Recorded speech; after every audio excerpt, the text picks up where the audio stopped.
Europa does not look alive. It looks frozen, silent, and impossibly far away. But beneath that fractured shell of ice may lie a global ocean, a hidden world kept warm by Jupiter's gravity, and possibly one of the best places in the solar system to search for life beyond Earth. If this kind of deep space science story is your thing, please like, subscribe, and share the video. It really helps the channel. And thank you for spending part of your time here with me.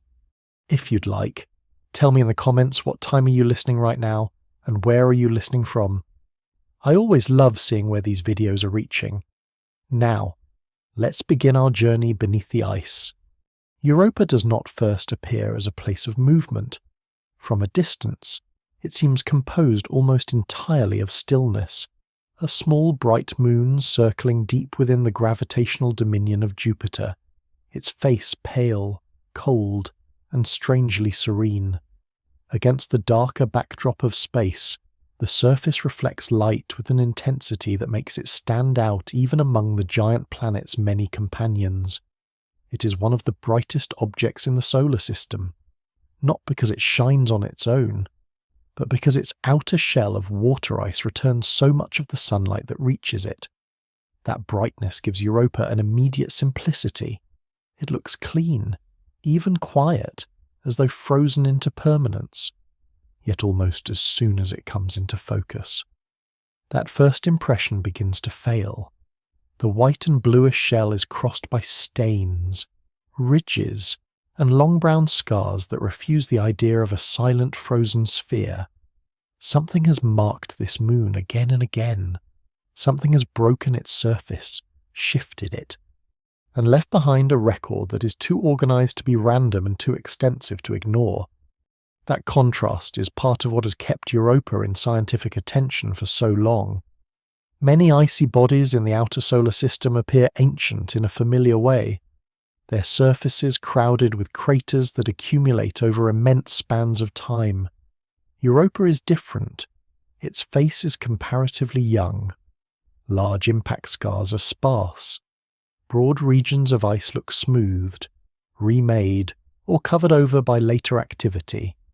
In ordinary planetary terms, a world with so few craters is a world whose surface has not been allowed to rest for very long. Some process continues to erase the old marks and replace them with newer ones. That fact alone changes the way Europa has to be understood. It is not merely frozen, it is active. The difficulty lies in the kind of activity involved, because this is not a moon with obvious volcanoes, drifting clouds, or visible rivers.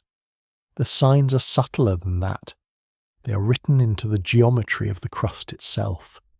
Even in the earliest close views, Europa begins to look less like a static globe and more like a shell under stress. Dark lines arc for great distances across the moon, sometimes nearly straight, sometimes curving, sometimes splitting and rejoining like fractures spreading through thick winter ice. Some run parallel in bands, others cut sharply across older markings, as though the surface has been opened in one era and reopened in another.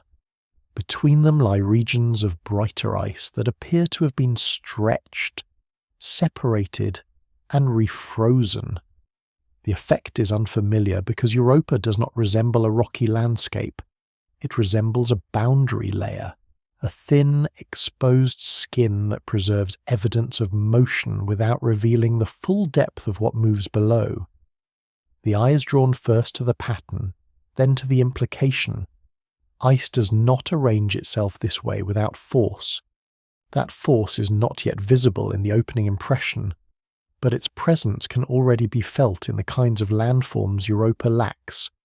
There are no towering mountain chains dominating the horizon, no deeply weathered basins, no broad systems of dry channels comparable to those on Mars, no dense blanket of impact debris left undisturbed since the early solar system. Instead, there is a persistent sense of renewal. The crust appears to have been bent, scored, and reworked, but not in a chaotic way everywhere, and not with the raw violence expected from a shattered remnant. Europa gives the opposite sensation. It looks controlled by a repeating process, one that returns again and again to reshape the same icy exterior. That repetition matters because repeated change implies an energy source, and energy on a moon this cold cannot simply be assumed. So the surface does more than present a mystery. It establishes a requirement. If Europa is being renewed, then something must be supplying the power. Its position around Jupiter makes that requirement more intriguing, not less. Europa orbits within one of the most powerful gravitational environments in the solar system. Jupiter dominates the region with enormous mass, and its influence reaches constantly into the Moon's structure. At first glance, this seems like background information, a matter of orbital mechanics rather than visible geology. But the surface quietly suggests otherwise. The Moon is not just cold, it is under strain. Its shell carries the look of a material that has been pulled, stressed, and in places partly separated. On Earth, thick ice breaks and drifts where forces act through or beneath it. Sea ice fractures under tension. Glaciers crack as they move over uneven ground. Floating shelves split where pressure changes. Europa seems to preserve a distant and more extreme version of that logic. The resemblance is not exact, but it is enough to sharpen the question. If the crust behaves as though it is detached from something deeper, then perhaps it is. This is where Europa becomes more than an object of surface description. The visible shell points beyond itself. The long fractures are not important only because they are dramatic to look at. They matter because they may be consequences of hidden structure. A world made of solid ice from exterior to center would not be expected to flex and reorganize in quite this way. A world with a rigid outer layer resting above something softer, warmer, or mobile would, even before instruments begin to measure fields and internal responses. The surface already leans toward that possibility. The Moon appears to have an outside that does not fully move with its inside. That distinction is subtle, but it changes almost everything. It allows the crust to become not just frozen water, but a floating record of deeper activity. The coloration of Europa adds another layer to that record. The darker bands and mottled zones are not merely shadows. They appear to contain material that has been altered, concentrated, or brought upward into the ice. In some places, the surface shows reddish or brownish tones that suggest salts, irradiated compounds, or other substances mixed with water ice and changed by exposure to Jupiter's intense radiation environment. This matters because color on Europa may not only describe composition, it may trace exchange. Material from below could rise through cracks or disruptions, freeze into the shell, and then be chemically transformed at the surface. Material at the surface could also be reworked, buried, and cycled through the crust. In that sense, the Moon's face is not simply frozen decoration. It may be the exposed chemistry of an interface, a place where interior and exterior meet under severe conditions. The stillness of Europa, then, is deceptive in a particularly instructive way. It is not false because nothing is happening. It is false because what happens there unfolds on scales and in materials that are easy to misread from afar. The crust does not billow or blaze. It shifts slowly, breaks episodically, and records stresses that may take long spans to become visible as landscape. A quiet appearance can therefore hide a restless history. That is one reason Europa exerts such a strong pull on the scientific imagination.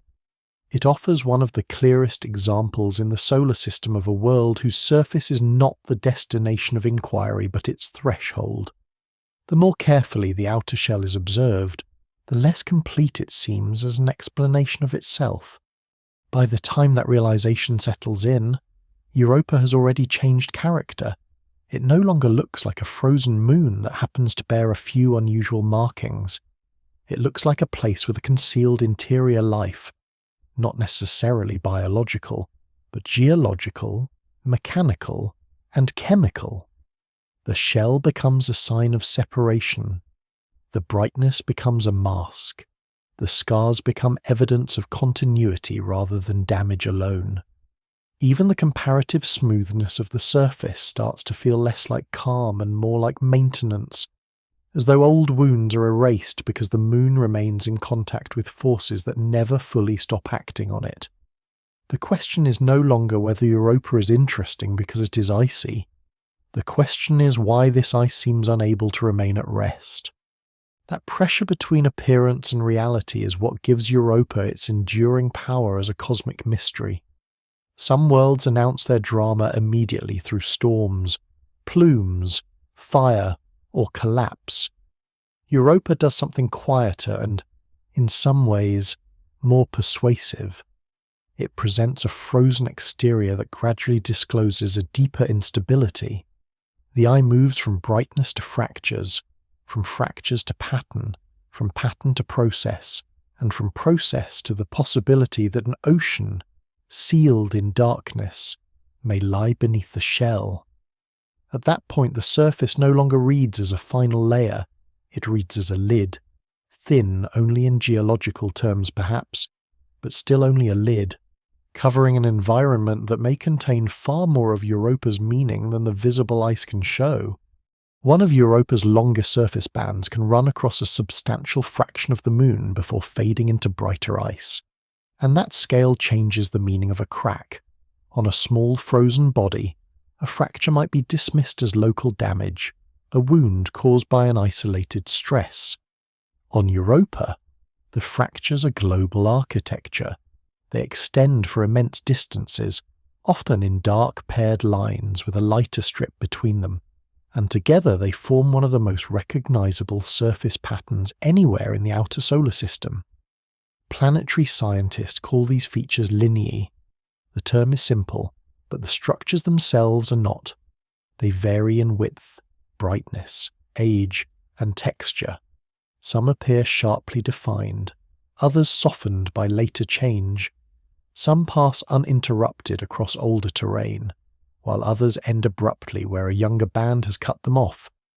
The entire surface begins to look like a sequence of openings and repairs, an icy shell repeatedly stressed, parted, and sealed again. That interpretation matters because it turns Europa's markings from passive decoration into a physical history of movement. The shape of many of these bands suggests that the crust does not merely crack and remain where it was. In several places, the ice on opposite sides of a dark line appears to fit together as though a single surface was pulled apart and shifted laterally, before new material rose or froze into the widening gap. This resemblance to puzzle pieces is one of the more persuasive visual clues on the moon. It implies displacement. A section of crust once continuous has been separated, rotated, or translated into a new position. That kind of geometry is difficult to produce in a crust that is rigidly fixed from top to bottom. It becomes much easier to imagine in a shell that can move over a weaker or liquid layer underneath. The fracture is therefore not just a line, it is a boundary where the surface reveals that it has behaved, at least at times, less like a single solid block and more like drifting ice over something deeper. The dark appearance of the lineae adds to that sense of renewal. Fresh cracks in clean ice would not by themselves explain the brownish or reddish material that often fills or outlines these bands. Something has altered the exposed regions. One possibility is that material from below has been drawn upward into the crack, and then modified by radiation at the surface. Another is that impurities already present within the shell become concentrated where the crust is disrupted and refrozen. In either case, the dark bands seem to preserve a history of exchange. The break opens, material moves, the gap is filled, stained, or chemically changed. Then the surface remains long enough to record the event before another episode cuts across it. Europa's crust is not only broken, it is processed. That distinction is important because a repeatedly processed shell hints at ongoing internal communication between the visible exterior and the hidden layers beneath it. The lineae also vary in their structural complexity, and those variations suggest that Europa's surface responds to more than one kind of stress. Some fractures are narrow and sharp, as though they formed quickly under tension. Others broaden into ridged bands where the ice appears to have been forced upward along the margins, creating raised borders with a darker central zone between them. These ridges can resemble places where the crust pulled apart and then experienced intrusion from warmer slush, partial uplift, or repeated cycles of opening and freezing. On Earth, sea ice can split and refreeze, leaving seams and pressure ridges that record the mechanics of motion. Europa seems to present a far grander and colder analogue, one shaped not by wind or ocean currents at the surface, but by a hidden system of flexing, deformation, and thermal contrast within the Moon itself. What matters here is not that Europa copies Earth. It does not. What matters is that the comparison makes the visible logic easier to recognize. Ice under stress is telling on itself. Beyond the long bands lies an even stranger class of terrain, one that makes the Moon's shell appear less like a cracked sheet and more like a disrupted mosaic. In these regions, often called chaos terrain, the surface looks as though broad plates of older ice have been broken into irregular blocks, tilted at new angles, shifted out of place, and frozen again within a rougher matrix around them. The pattern can be startling. Large fragments preserve traces of the older surface, including ridges and bands, but they no longer align as they once did. Some blocks seem to have rotated, others appear to have sunk, risen, or drifted slightly apart. The surrounding material is uneven and hummocky, as though a more mobile layer partially overwhelmed the old crust before becoming solid again. The result is not random rubble.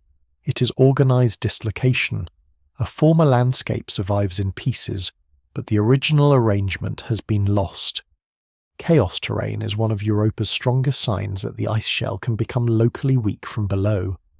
The simplest versions of the idea are also the most compelling. Warmer ice, rising heat, or pockets of liquid or slushy water may undermine the overlying crust until it fractures into rafts. Those rafts can shift, tilt, or float within softer material before the entire region cools and stabilizes again. If that interpretation is even partly correct, then Europa's shell is not uniform in temperature or strength. It contains zones where the difference between frozen rigidity and partial mobility becomes geologically visible. That matters because it suggests the Moon's crust is not merely a barrier above the hidden ocean. In some places it may be an active interface, thin enough or warm enough for deeper processes to disturb it directly. Other features on Europa support that impression of vertical exchange. There are domes that seem to bulge upward from below, as though warmer material has pushed into the shell without fully breaking through. There are pits and shallow depressions that may record the opposite movement. Places where surface ice has subsided after support beneath it diminished or melted. None of these landforms alone can settle the Moon's internal structure, but taken together, they create a consistent picture of an outer layer that is being flexed, separated, intruded upon, and locally destabilized. Europa's surface does not just preserve horizontal cracking, it shows signs of buoyancy, sinking, uplift, and thermal contrast. These are the kinds of effects expected when an icy shell interacts with something beneath that can move, transfer heat, or change phase. The scarcity of impact craters fits naturally into this same story. On a surface that remains undisturbed for immense periods, craters accumulate and persist. On Europa, they are relatively few, and many are muted or altered. This suggests that the Moon's crust is young in a geological sense, not because Europa itself formed recently, but because its visible outer layer has been renewed, fracturing, resurfacing, partial melting, freezing, and shifting all offer mechanisms by which older scars can be erased or buried. The crust is therefore not acting like a static archive. It is an active manuscript that has been written over many times. Older lines survive in places, but newer events keep revising the page. That does not make Europa easy to read. The surface is rich in evidence, but the evidence often describes effects more clearly than causes. A shifted block can be seen. The exact depth of the weakness beneath it is harder to know. A dark band records disruption and infill, but the chemistry of the material and the amount of liquid involved remain more uncertain. This does not weaken the significance of the terrain, it sharpens it. Europa's crust is compelling precisely because it behaves like a record from the edge of a hidden system. The ice shows what has happened to it, but only indirectly what lies below. The deeper question is therefore not merely why the shell is fractured. It is how often those fractures communicate with an interior that may be warmer, saltier, and more dynamic than the frozen surface alone would ever suggest. Seen as a whole, Europa's exterior becomes difficult to describe as a simple crust. It is more like a stressed membrane stretched over a concealed environment, responding to forces that act from above, from within, and perhaps from below. The lineae show extension, displacement, and refreezing. The chaos terrain shows breakup and local mobility. The domes and pits suggest vertical motion within the shell. The paucity of craters suggests renewal over long spans. Each feature could be studied on its own, but their combined force is much greater than any isolated landform. Together they imply that Europa's surface is not the stable endpoint of freezing. It is a moving record of an unfinished process, and the more clearly that process comes into view, the less plausible it becomes that the moon is frozen all the way down. When Galileo began its repeated passes through the Jovian system, Europa changed from a compelling suspicion into a measurable interior problem. Before that mission, the moon's bright shell and fractured surface already suggested that something important might lie below. The patterns were too extensive, the crust too young-looking, the disruptions too coherent to sit comfortably within the idea of a frozen body from surface to center. But surface geology alone could not settle the matter. It could point toward mobility without proving what made that mobility possible. Galileo brought a different kind of evidence, one less dependent on visual resemblance and more rooted in how a moon responds when placed inside one of the most powerful magnetic environments in the solar system. In that shift, Europa ceased to be only a strange icy world, and became a world whose hidden structure could be inferred through physical interaction with its surroundings. The spacecraft arrived at Jupiter carrying instruments designed not merely to take pictures, but to measure fields, particles, gravity, and composition. That broader capability mattered because Europa's most important secret was never likely to announce itself directly at the surface. If an ocean existed, it would be buried beneath many kilometers of ice, shielded from ordinary view. The challenge was therefore indirect from the beginning. The moon had to be read through consequences. A crust that appears to move is one consequence.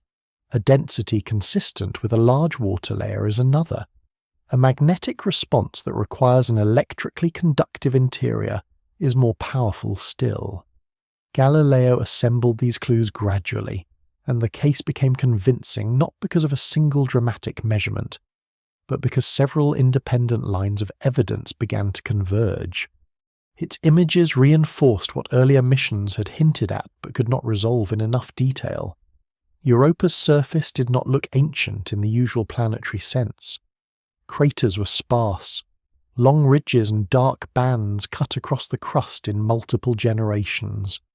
Regions of chaos terrain showed disrupted blocks embedded in rougher material, as though old surface plates had been broken apart and set into a softer matrix before freezing again. None of this forced the existence of a global ocean by itself, but the details strengthened a particular interpretation. The shell seemed capable of shifting relative to the deeper interior. In some areas, the geometry of the bands suggested that sections of crust had separated and moved in ways that are easier to explain if the ice is decoupled from the rock below by a layer of liquid water, or at least by a zone weak enough to behave in a similar way. The visible exterior continued to point downward. Galileo's gravity measurements added weight to that implication in a more literal sense. By tracking how the spacecraft moved during close flybys, scientists could infer Europa's mass distribution and bulk density. The Moon emerged as a body made largely of rock, but with a significant outer layer of water and ice. That result may sound modest, since Europa had long been expected to contain water-rich material, but the proportions mattered. The Moon was not simply a rocky object with a thin frozen skin. It had enough water to form a major outer shell, and once that shell was considered together with the youthful terrain and the apparent mobility of the crust, the prospect of a deep subsurface ocean became far more credible. The problem was no longer whether Europa had water, it was whether some of that water remained liquid beneath the surface, and if so, how extensive that liquid layer might be. The strongest turn in the argument came from magnetism. Jupiter possesses an enormous magnetic field, and Europa travels through that field as it orbits the planet. A moon with no electrically conductive layer inside would simply sit within those changing conditions and respond in limited ways at the surface and in the surrounding plasma environment. But Galileo detected something more organized. The magnetic field near Europa shifted in a manner that suggested the Moon was generating an induced response of its own. In simple terms, a varying magnetic field from Jupiter appeared to be driving electrical currents inside Europa, and those currents in turn produced a secondary magnetic field. For that to happen efficiently, the Moon needed a conductive layer beneath its outer shell. Rock alone would not provide a satisfying explanation. Salt water would. That conclusion changed the status of Europa's hidden ocean dramatically. An induced magnetic field is not a decorative clue. It is a physical requirement pointing toward a specific kind of interior. The conductive layer had to be global, or at least extensive enough to account for the measured response. And it had to lie close enough to the surface to influence the local field during flybys. Salty liquid water matched those conditions extremely well. A briny ocean beneath an ice shell would conduct electricity, respond to Jupiter's changing magnetism, and produce exactly the sort of signal Galileo was detecting. Once that became clear, Europa's strange surface no longer stood alone as suggestive geology. It gained an internal mechanism that fit the data with remarkable coherence. Other observations supported the same emerging picture. Some of Europa's larger impact features did not resemble simple craters punched into solid rock or even into uniformly thick ice. Instead, they showed concentric structures and subdued forms that made more sense if the surface had been underlain by warmer or more deformable material. An impact into a shell resting over softer layers can produce rings, collapse patterns, and altered topography that differ from ordinary crater excavation. These structures did not prove the thickness of the shell or the exact depth of the liquid layer, but they pointed in the same direction as the magnetic evidence.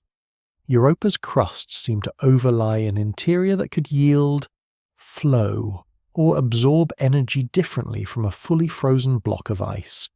Spectral observations also began to connect the surface with possible ocean chemistry. Galileo detected compounds on the ice that suggested more than pure frozen water. Some regions appeared to contain hydrated materials and salts, substances that may have been brought upward from below or altered at the surface through intense radiation after emplacement. The exact composition remained debated, and later work would continue refining those interpretations. but the broader implication was important even then. Europa's shell was not chemically isolated. It seemed to preserve traces of exchange between the irradiated exterior and a deeper reservoir that might contain dissolved minerals.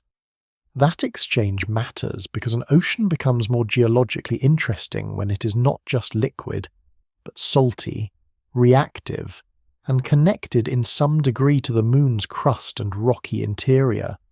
What made Galileo's contribution so persuasive was the way these results locked together. The surface suggested movement. The gravity data allowed a substantial water-rich outer layer. The impact structures hinted at a shell above softer material. The magnetometer pointed toward a conductive liquid layer most plausibly explained by a salty ocean. None of the evidence functioned as a theatrical revelation. Instead, it produced something more durable, a model that kept surviving contact with independent measurements. In planetary science, that kind of convergence is often the difference between an appealing idea and a working understanding. Europa's ocean moved across that threshold during the Galileo era. It was not seen directly, yet it became increasingly difficult to explain the moon without it. Even so, the case remained incomplete in important ways. Galileo could indicate that a conductive layer existed, but not reveal every detail of its depth, salinity, thickness, or relation to the rocky seafloor below. The spacecraft could map portions of the surface and detect large-scale patterns, but not resolve every local process responsible for them. The ocean hypothesis was becoming robust, not exhaustive. That distinction matters because Europa's mystery did not end when the ocean became widely accepted. It changed shape. The central question shifted from whether liquid water exists to what kind of ocean Europa actually contains. How deep is it? How thick is the ice above it? How often does the shell communicate with the water beneath? How chemically rich is that buried sea? The better the evidence became, the more precise the unknowns became as well. By the end of Galileo's most important observations, Europa no longer had to rely on suggestive imagery alone. The moon had answered through field, mass, structure, and surface form, and the answer was not a complete interior map, but something almost as important. It established that the frozen shell is likely only the outer boundary of a much larger hidden reservoir, one held in liquid form far from the warmth of the sun, and sustained by processes the surface can only partly reveal. The ice still matters, but after Galileo it becomes difficult to treat the crust as the main story. It begins to look instead like a cold upper layer stretched over an ocean whose existence is no longer merely plausible, but central to almost everything Europa is. Europa's hidden warmth begins with an orbital imperfection. If the moon circled Jupiter in a perfectly smooth path, always at the same distance, the giant planet's pull would remain nearly constant and Europa's interior would have far less reason to change shape. Under those steadier conditions, the crust in the deeper layers would gradually cool. The remaining heat of formation would leak away, and any buried water would be far more likely to freeze into silence. But Europa does not move around Jupiter in that simplified way. Its orbit is slightly elongated, and that small deviation is enough to transform the moon from a frozen shell into a body under constant mechanical stress. As Europa travels closer to Jupiter and then farther away again, the strength of the planet's pull changes rhythmically. The moon is squeezed and released, stretched and relaxed, not once in some distant past, but continuously, orbit after orbit, over spans of time so long that the process becomes part of the moon's identity. That repeated distortion is known as tidal flexing, and on Europa it is not a surface effect alone. The entire body responds. Ice bends, rock yields slightly under pressure, internal layers slide, compress, and recover. The changes are modest at any one moment when compared with the size of the moon, yet they are immense in physical consequence because they never fully stop. A metal wire bent once may hardly warm at all, but bent again and again it resists, and resistance turns motion into heat. Europa's interior behaves according to that deeper principle. Material forced to deform under gravity does not do so without cost. Some of the orbital energy is dissipated internally as heat, and over geological time that heat becomes one of the decisive reasons liquid water can survive so far from the sun. The furnace is invisible, but it is not metaphorical. Gravity is doing work inside the moon. Jupiter supplies the dominant pull, yet Europa's heating cannot be understood through Jupiter alone. The moon exists within a larger orbital arrangement involving its neighbouring companions, especially Io and Ganymede. These moons are locked into a gravitational relationship known as orbital resonance. Their periods are linked in a stable numerical pattern, and that pattern matters because it prevents Europa's orbit from relaxing into a near-perfect circle. Left on its own, tidal interactions with Jupiter would gradually damp some of the orbital irregularity. Europa would settle into a calmer path, and the internal flexing would weaken. But the repeated gravitational nudges from the other moons keep restoring the eccentricity of Europa's orbit. In effect, the resonance continually renews the very condition that allows tidal heating to persist. The system does not merely distort Europa once and leave the result behind. It maintains the distortion as an ongoing source of energy. This is one of the more elegant mechanisms in planetary science because it joins orbital dynamics to interior geology with remarkable efficiency. A moon can be cold at the surface and still warm below if gravity continues to knead it from within. Europa's distance from the sun therefore stops being the main measure of its thermal fate. Sunlight is weak there, and the surface remains intensely cold. But the moon's energy budget is not determined by sunlight alone. It is partly written in the changing geometry of the orbit, in the persistent misalignment between where Europa would prefer to settle and where the resonance forces it to remain. That distinction matters because it explains how an ocean world can exist in a region where ordinary surface conditions would favour deep freezing. The warmth is not arriving from above, it is being generated from repeated deformation below. The effects of that deformation likely differ from layer to layer. The outer shell of ice is not a simple rigid cap. In some places it may be colder and more brittle, cracking when the stresses grow too large. Deeper within the shell, where temperatures rise, the ice may behave more softly, flowing over long spans rather than snapping. Beneath that shell lies the ocean itself, and below the ocean, a rocky interior that also experiences the strain of Jupiter's pull. Heat can therefore be produced in multiple regions, though not necessarily equally. Some models emphasize dissipation within the ice shell, others within the deeper interior. And the balance may have shifted through Europa's history as the thickness of the shell and the properties of the ocean changed. What remains consistent across these possibilities is the central outcome. Tidal forcing provides enough energy to keep Europa geologically relevant long after simple cooling should have rendered it inert. The surface offers indirect confirmation that these stresses are real. The global network of lineae, the fractured bands, and the regions of disrupted chaos terrain all fit naturally within a world whose outer shell is being flexed and strained. Tidal stresses do not by themselves explain every landform in detail, but they create the broader context in which such features become understandable. The shell is being pulled in different directions as Europa rotates and orbits within Jupiter's field of force. Fractures can open where the tension becomes too great. Older bands can be cross-cut when the stress pattern shifts. Regions weakened by heat from below may become especially vulnerable to disruption when the crust is already under periodic strain. The visible surface therefore becomes more intelligible once the hidden energy source is recognized. The cracks are not only scars, they are expressions of a moon that is mechanically alive. There is also a temporal dimension to this process that makes Europa especially compelling.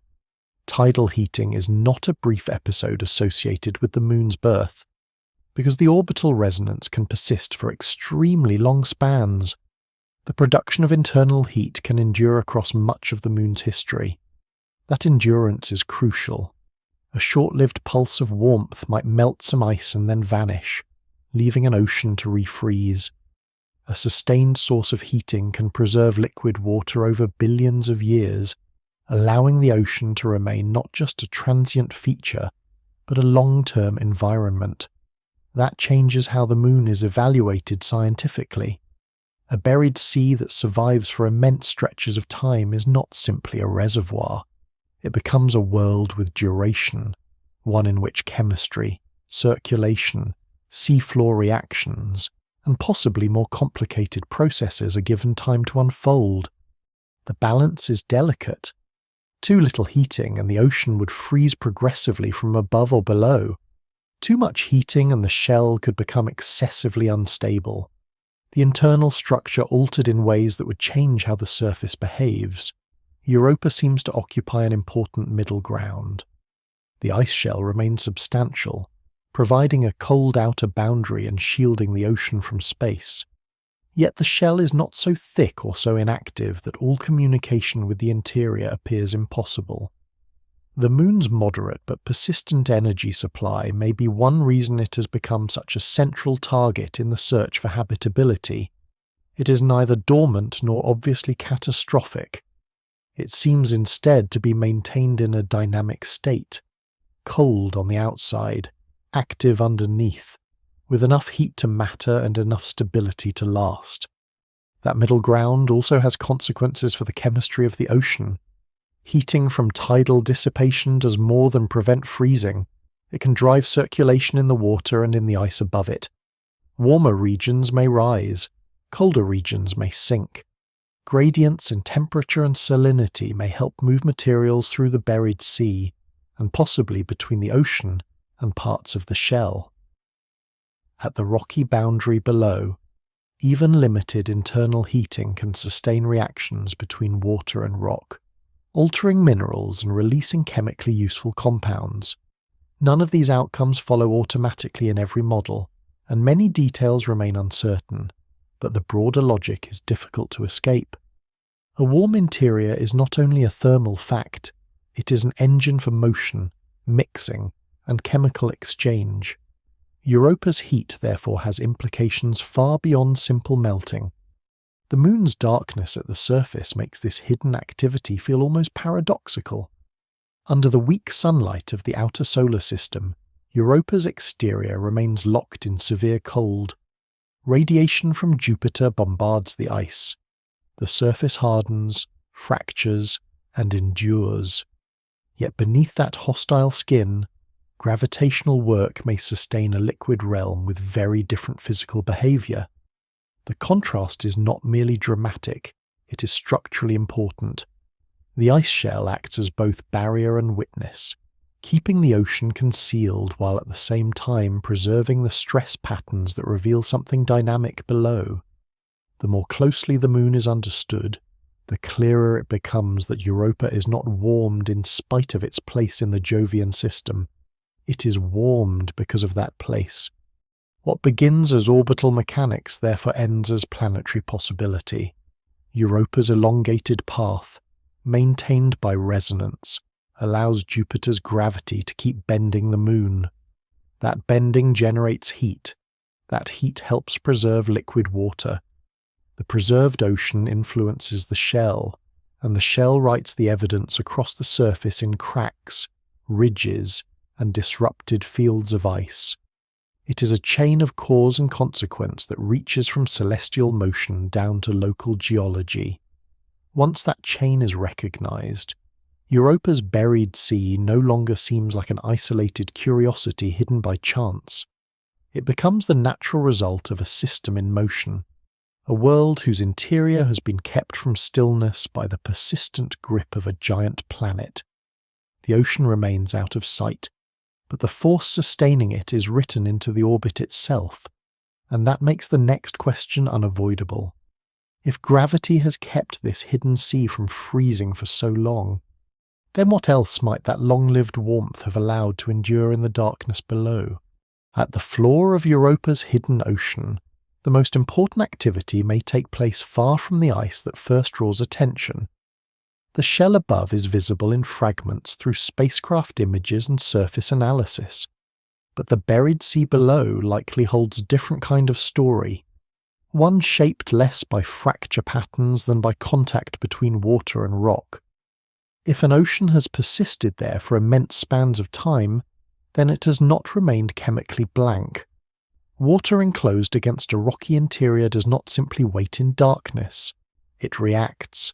Minerals dissolve, new compounds form, heat moves outward from deeper layers, and the boundary between ocean and seafloor becomes a place where the moon's stored energy can be translated into circulation and chemistry.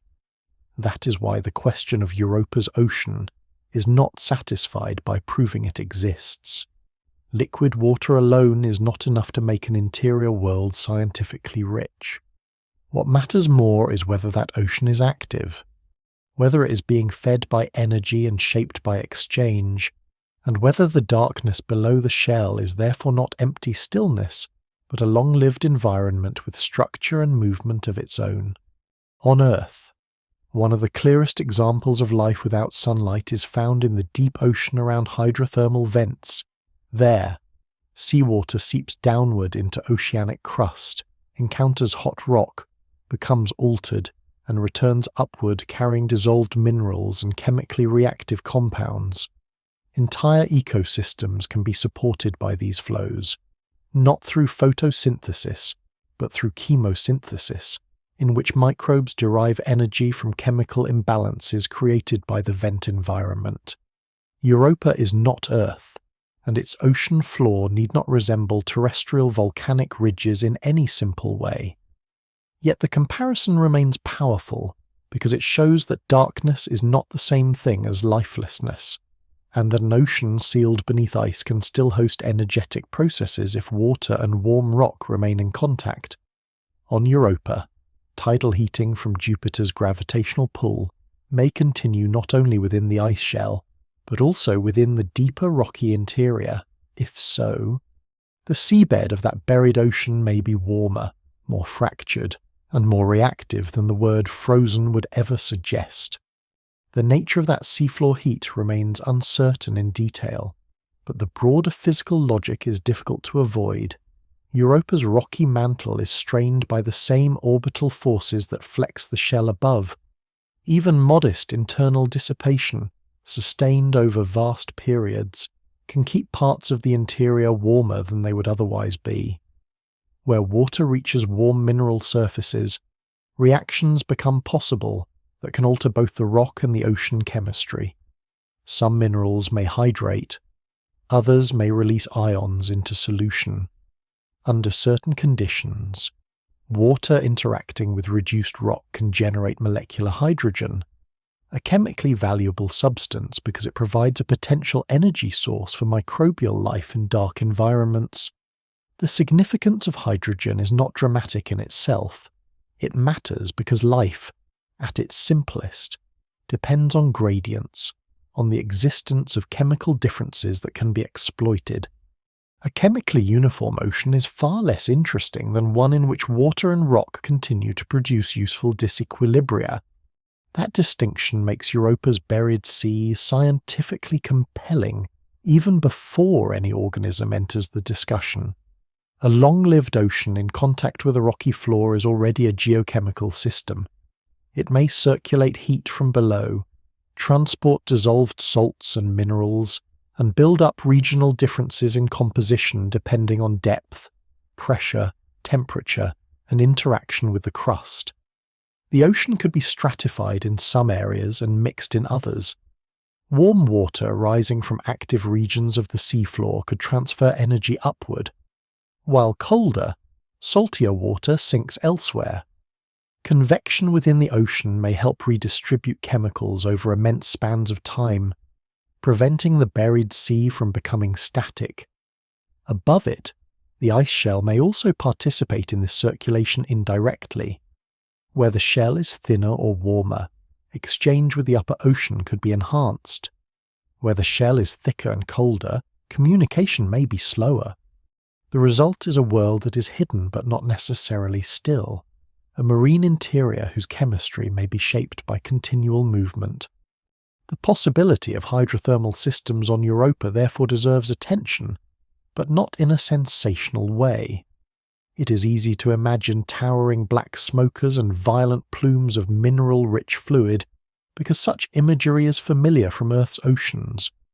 Europa may instead host something gentler and, in some respects, more persistent. Low-temperature hydrothermal circulation can still be chemically significant, even when it is not visually extreme.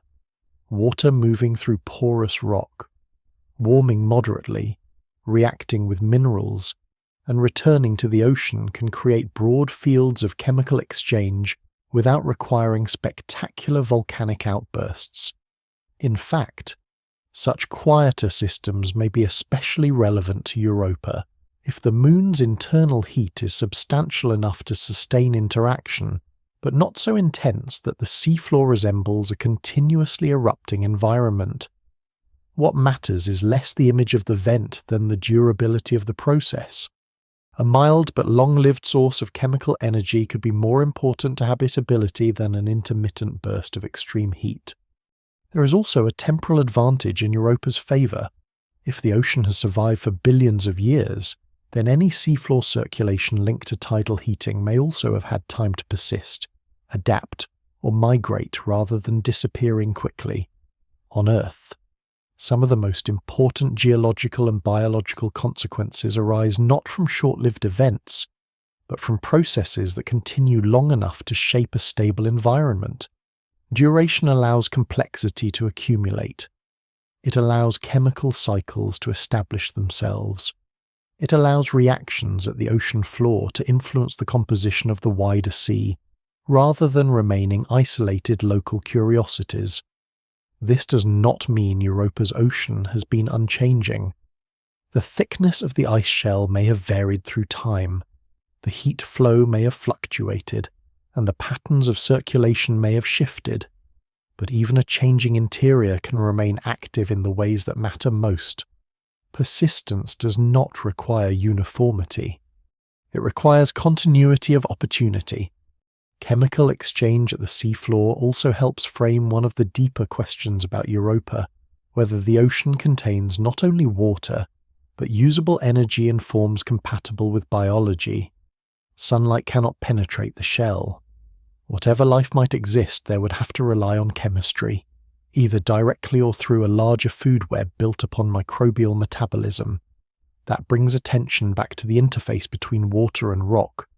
If Europa's interior generates hydrogen, methane, reduced sulfur compounds, or other chemically useful substances, and if oxidants produced at the surface can in some degree be transported downward through the shell, then the ocean may possess one of the most important features of a habitable environment redox imbalance.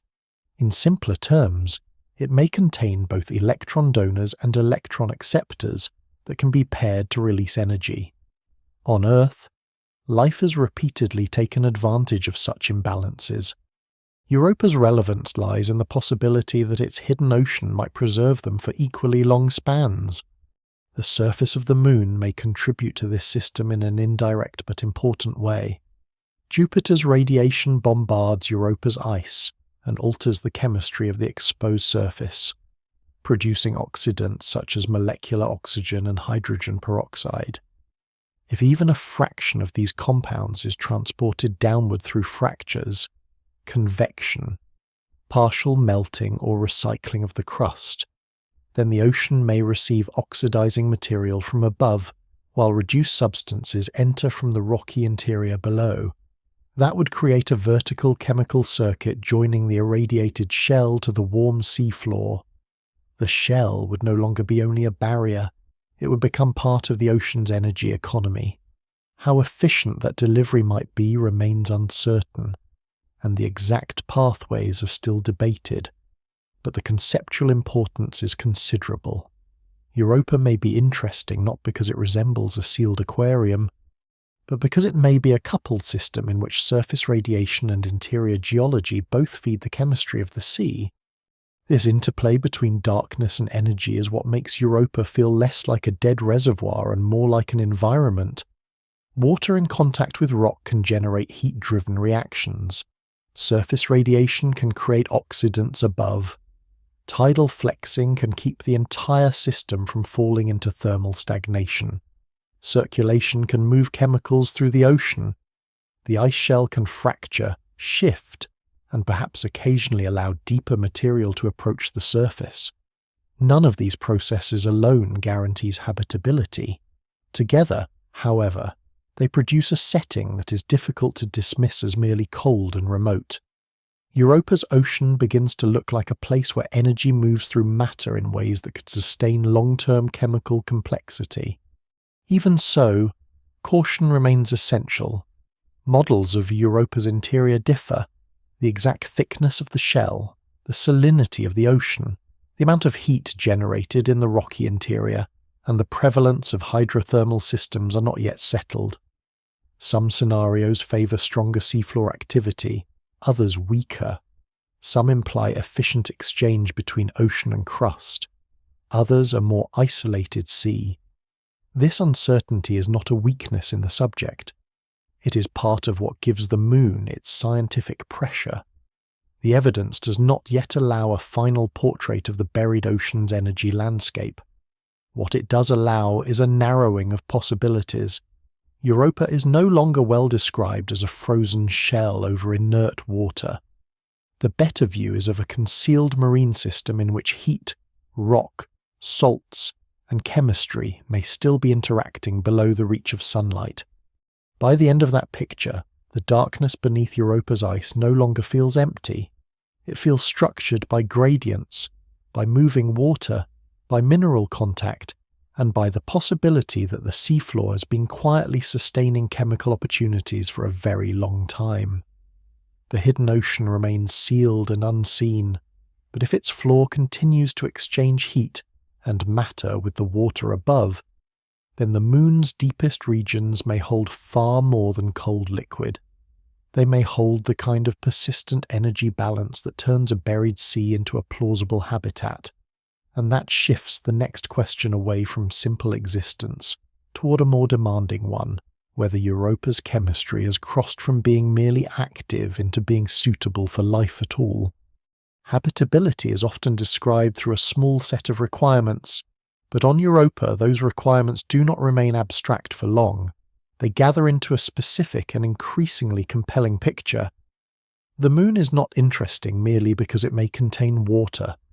Water by itself can be abundant and still geologically empty, chemically poor, or isolated from the conditions that allow complexity to develop. What gives Europa its force as a scientific target is the way several different ingredients appear to converge in one concealed environment. There is the water itself, likely global and long-lived beneath the shell. There is energy, supplied through tidal heating and possibly through chemical exchange at the seafloor. There are salts and carbon-bearing compounds that suggest the ocean is not pure and inert, but chemically active.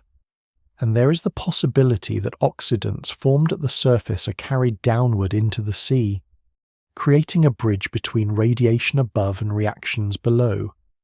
Taken together, these conditions do not prove life. They do something more careful and, in a way, more significant. They make Europa one of the rare places in the solar system where the known requirements for life as it exists on Earth may overlap inside a single hidden world. Water is the first of those requirements, and on Europa it may be present in extraordinary quantity. Beneath the outer crust of ice lies a sea that could contain more liquid water than all of Earth's oceans combined. That comparison matters not because volume alone determines biological potential, but because it changes the scale of the environment under discussion. Europa is not thought to hide a few isolated pockets of melt. It may contain a planetary ocean, deep, extensive, and in contact with both the icy shell above and the rocky interior below.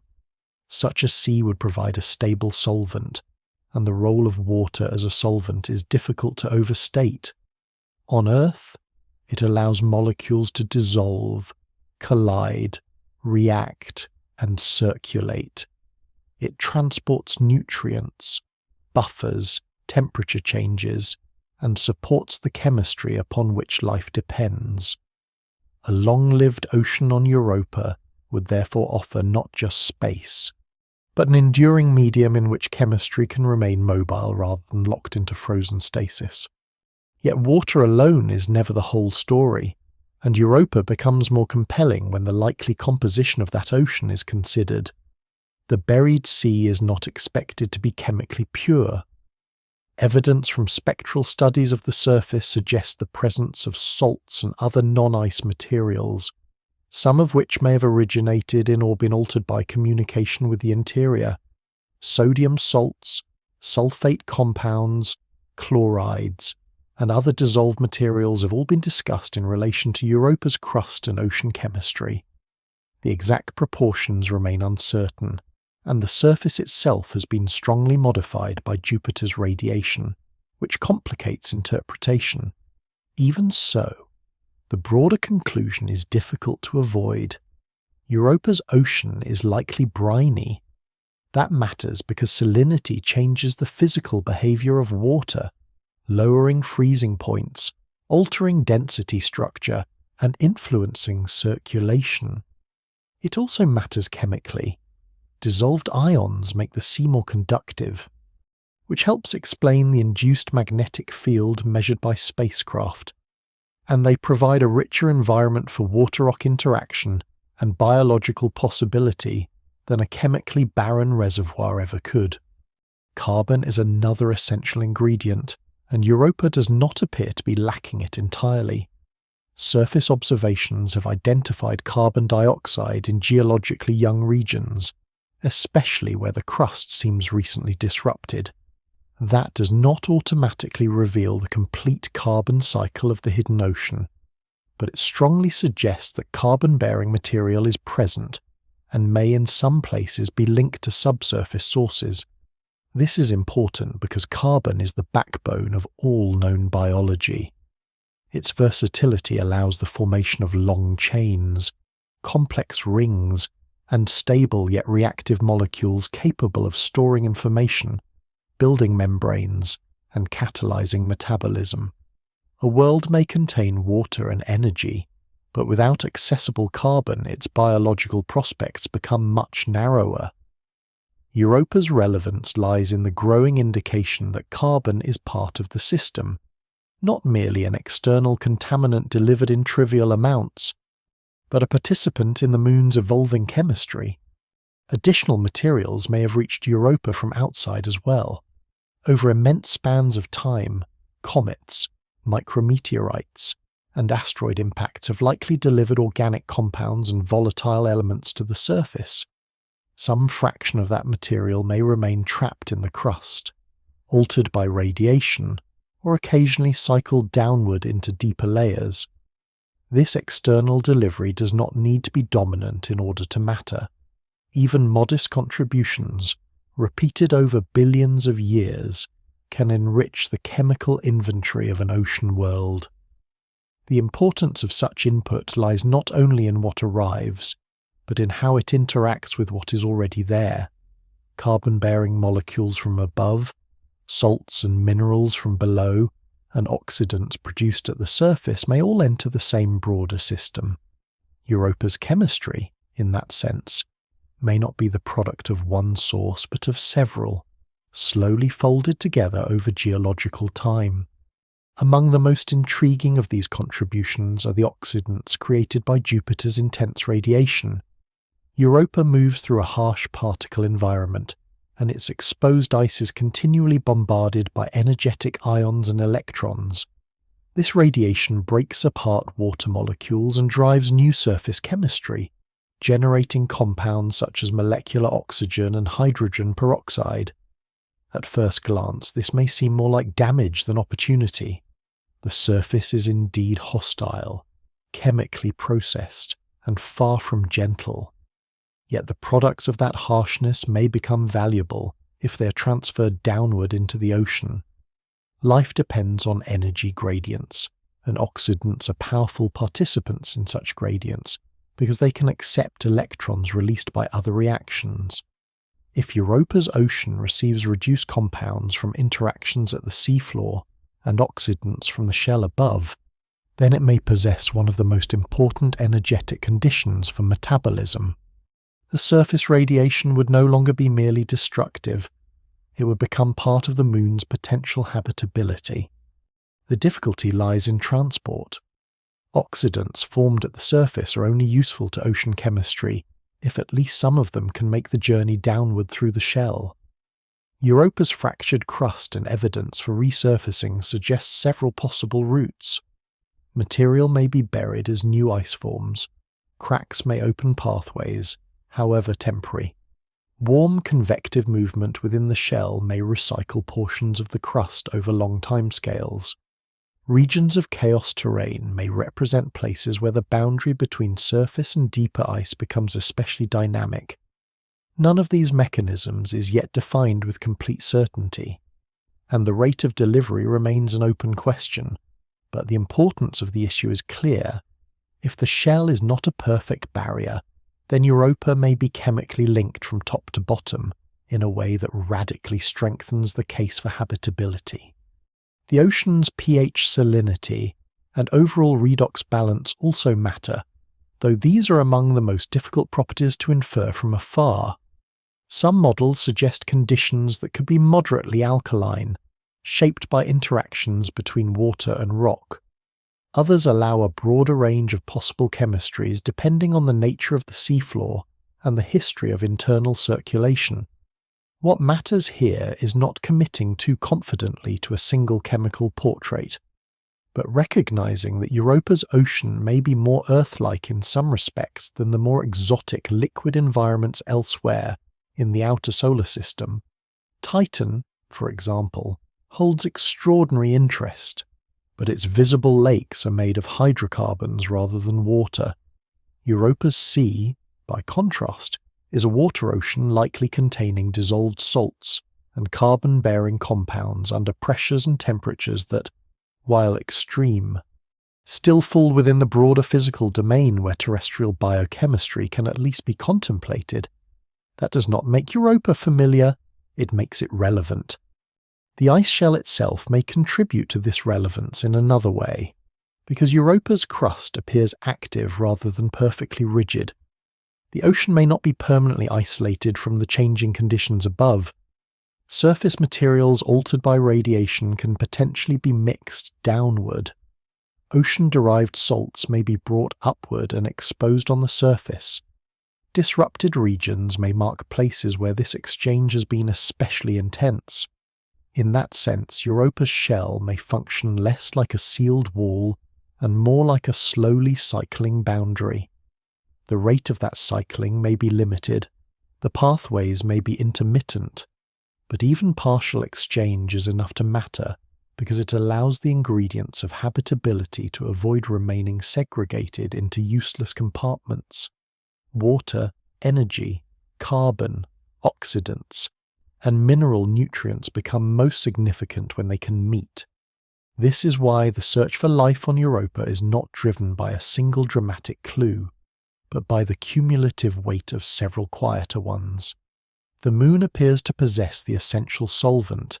It likely possesses persistent internal energy. It shows signs of chemically interesting salts and carbon-bearing compounds. It endures radiation that can manufacture oxidants at the surface. It seems geologically active enough to permit at least some exchange between the exterior and the buried sea. Each factor on its own would be suggestive. Together they form a framework that is difficult to dismiss. Europa begins to look not simply habitable in theory, but plausibly habitable in practice, provided the uncertain details fall within favourable ranges. Still, caution remains part of the discipline. The existence of ingredients is not the same as the emergence of life. A kitchen can be fully stocked and remain forever unused. Concentrations may be too low. Transport may be too inefficient. The ocean may be stratified in ways that prevent crucial compounds from mixing. Available energy may be present but sparse. The chemistry may support only limited complexity, or complexity may arise and fail to persist. These possibilities matter because they preserve the distinction between potential and proof.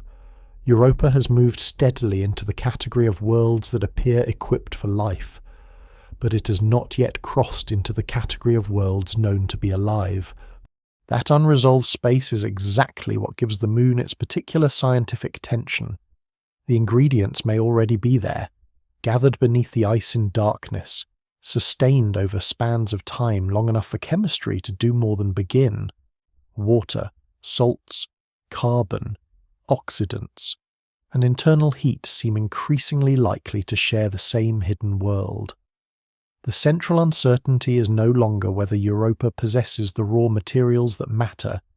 It is whether those materials have been arranged, mixed, and energized in ways sufficient to let a buried ocean become something more than habitable, and whether the first signs of that deeper answer may be escaping already through the shell above.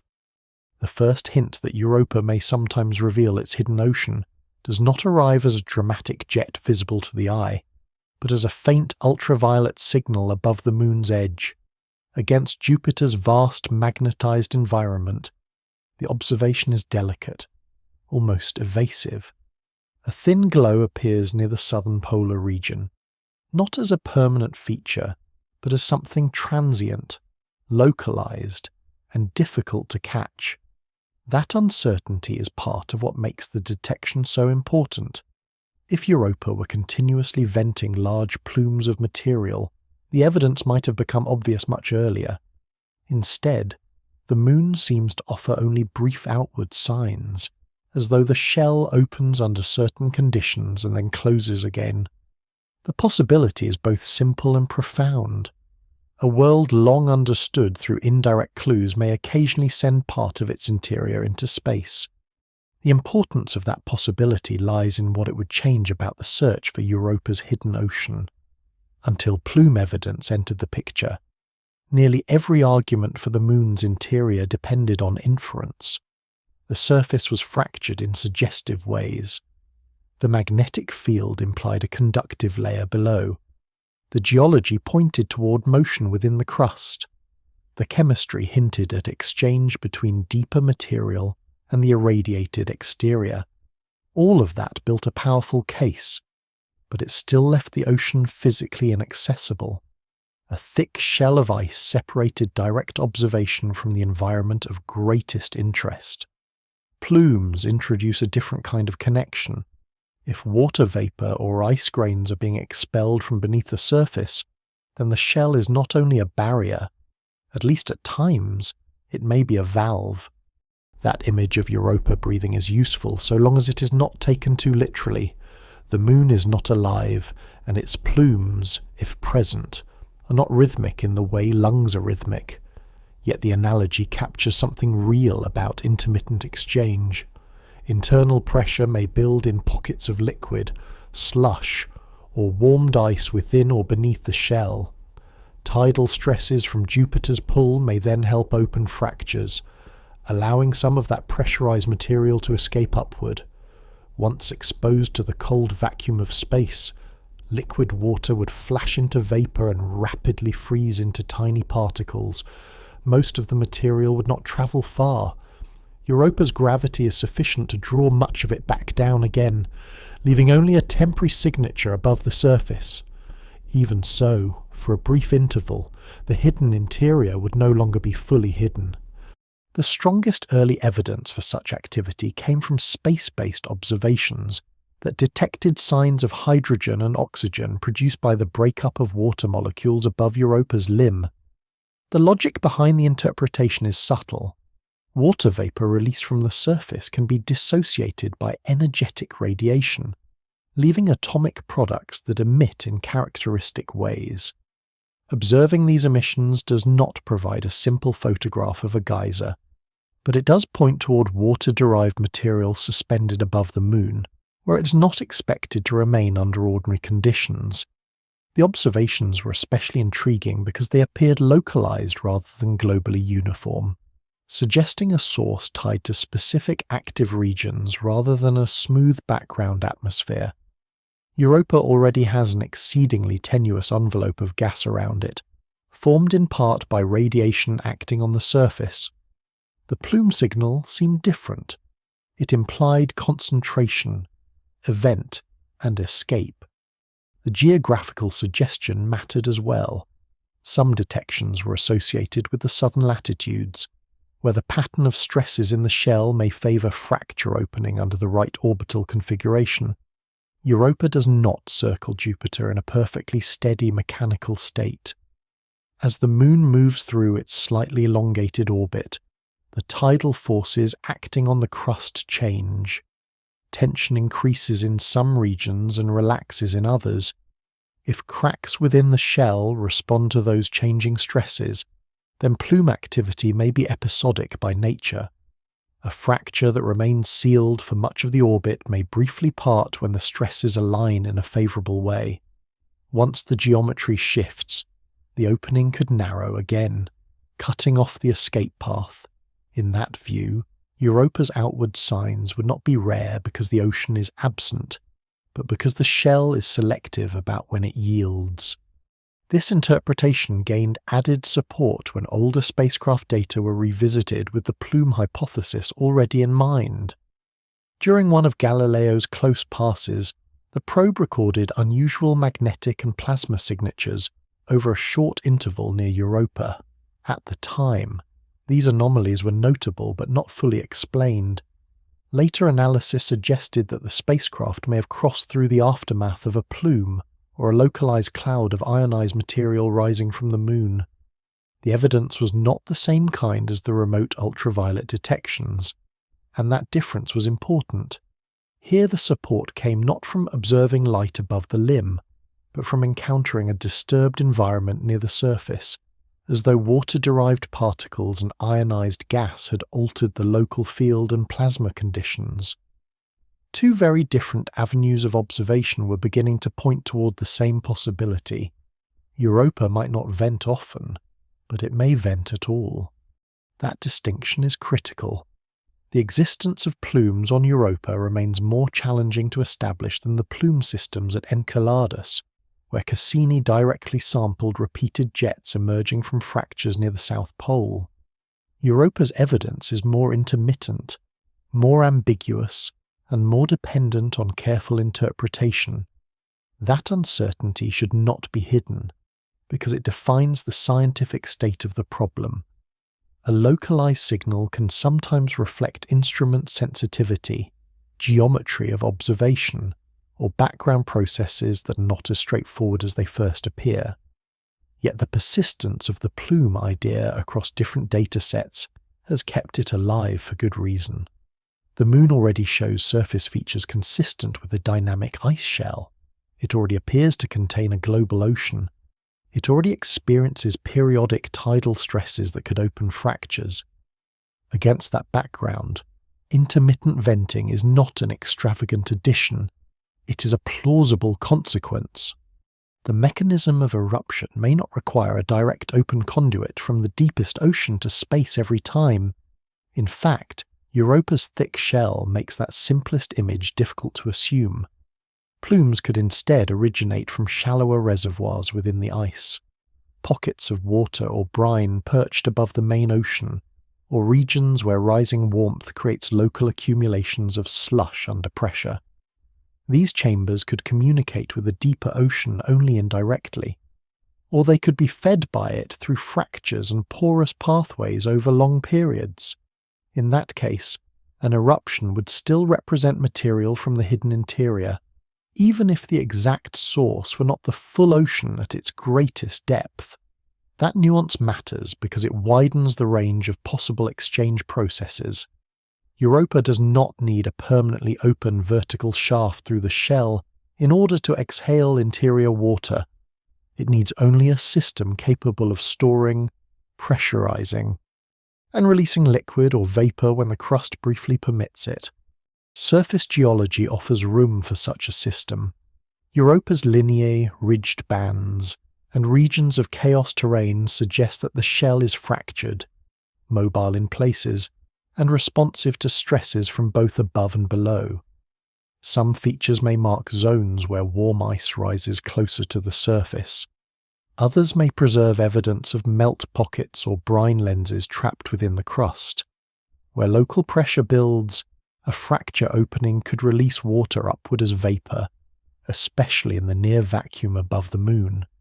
Once erupted, the material would form an arc or cloud rather than a terrestrial fountain, quickly dispersing, freezing, and falling back. Most of the event would be short-lived. The moon would appear quiet again, and only instruments sensitive to gases, particles, or ultraviolet emissions would retain the memory. That is why plume activity, if real, matters far beyond spectacle. It would mean that Europa's shell does not merely preserve traces of ancient exchange. It would demonstrate that communication between the interior and space is ongoing in the present era, however briefly and irregularly. Fresh material from the buried environment could be deposited on the surface. Surface-altered compounds could be redistributed. The moon's chemistry would be more dynamic than a sealed crust allows. Even more important, the ocean or near-ocean environment would no longer remain wholly beyond reach of spacecraft. A probe passing through the right region at the right moment could sample vapor, ice grains, salts, or organics without drilling through kilometers of frozen crust. In planetary exploration, that changes everything. A distant inference becomes a target for direct encounter. Yet the plumes do not end the mystery, they sharpen it. Even if Europa is venting water from its interior, the crucial questions remain unsettled. How often do such eruptions occur? Are they tied tightly to orbital stress or triggered by more local conditions in the shell? Do they originate from the global ocean, from shallower reservoirs, or from both? How much material escapes? What chemicals ride upward with it? The evidence so far has made one conclusion increasingly difficult to ignore. Europa may not be perfectly sealed, but a moon that is not perfectly sealed becomes, in some ways, more demanding rather than easier to understand. A vent is not only a leak, it is an invitation to determine what the hidden interior is willing to release, and whether those brief outward breaths carry nothing more than water or something far more revealing. A single grain of frozen spray can matter more than a spectacular eruption. If Europa is releasing material from within its shell, then the scientific value of that escape does not depend only on the height of a plume or the brightness of a vapor cloud. It depends on composition. Water alone would confirm movement and internal access, but the deeper significance lies in what might be mixed within that water before it enters space. A buried ocean is not expected to be chemically pure, and neither are the pockets, channels, or slushy reservoirs that may connect to it. Salts dissolved in liquid, carbon-bearing molecules suspended in solution, mineral fragments stripped from deeper contact zones, and even more delicate organic compounds could all become part of the material carried upward if Europa's shell opens under the right conditions. That is why the plume question does not end with whether the moon exhales. The more demanding question is what the breath contains. The first expectation is the least surprising and still the most important. Any plume from Europa should be dominated by water. The moon's outer shell is made largely of water ice, and the hidden sea beneath it, if it communicates with the surface, would naturally release vapor and frozen droplets when exposed to the vacuum above. But even water in this case would not be chemically empty. If the interior ocean is salty, and the evidence increasingly points in that direction, then rising liquid may carry dissolved ions with it. As a plume expands and freezes, some of those salts could become trapped inside microscopic ice grains. Others could remain as tiny residues after the more volatile components disperse. This matters because salts are not a trivial impurity. They can reveal the character of the source environment. A sodium-rich or chloride-rich signal would imply one kind of ocean chemistry. Sulfate-rich material might imply another.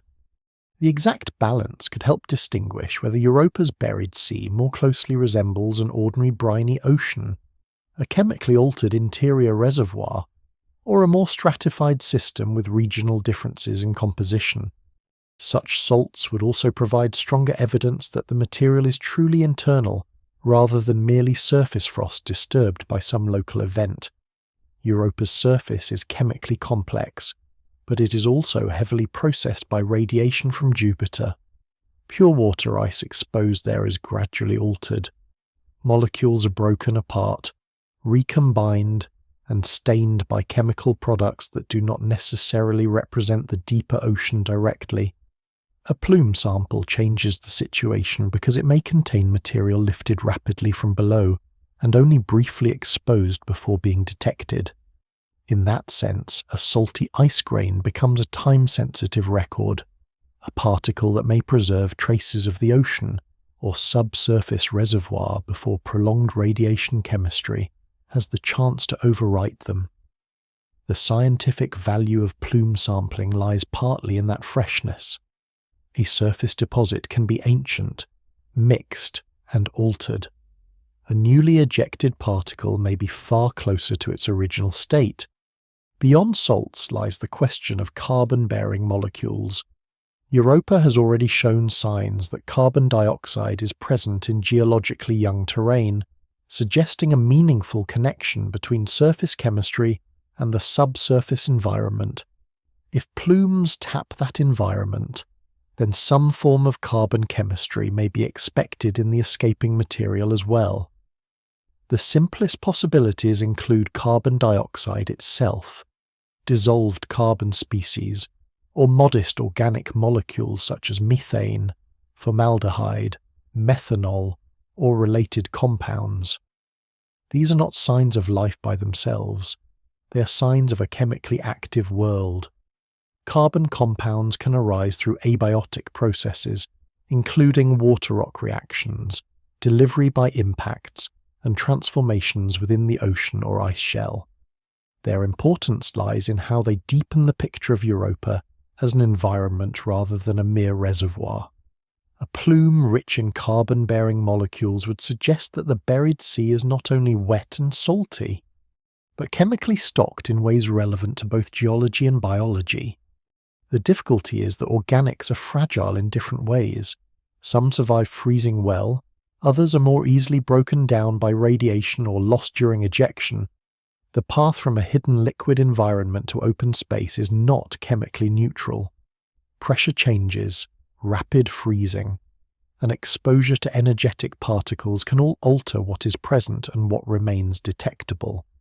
That is one reason plume analysis is both promising and constrained. A non-detection would not automatically prove the absence of organics in the ocean. It might instead reflect low concentration, poor timing, or destruction during transport. Still, detection would be powerful.